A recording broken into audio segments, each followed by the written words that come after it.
Yes, I'm the matriarch of the household, and I'm trying to hold on to the power that this family has had. I guess when it was written, it was about a very repressive regime, Franco's regime, that Lorca was using this as a metaphor for.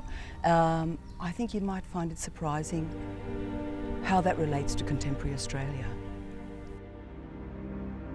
Patricia's taken it from out of Spain, out of fascist Spain in the 30s, and set there's a whole new setting, a whole new exploration of this household of 7 women. But now the setting out of rural Spain is the outback Western Australia, this bunker really in the middle of this mining town, with this matriarch who has an incredible power, financial power really, over all of us.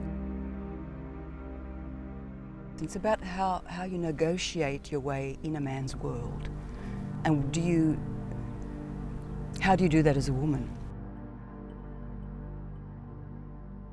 The feminism in the work is actually just showing all of women who are, you know, suffering from a hefty dose of patriarchy.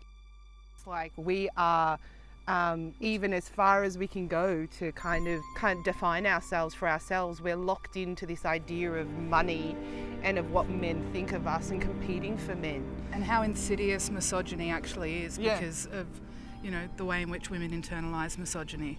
And then enacted upon each other as well. And that's something we observe a lot in this play, how the sisters hurt each other via a kind of learned and ingrained behaviour that's also acting against them from the outside, and then they repeat it internally to destroy one another.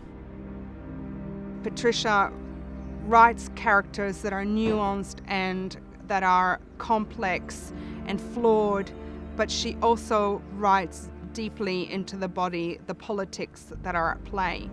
And I feel like we've gathered a group of artists who have all in some way been able to embody that essence of her writing.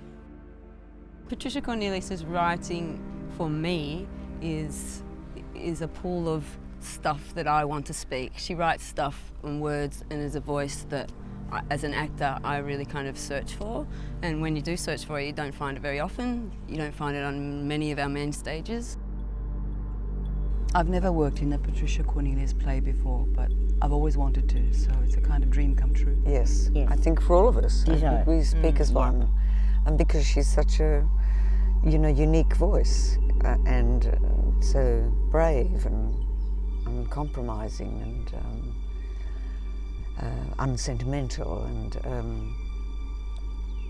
so it's exciting.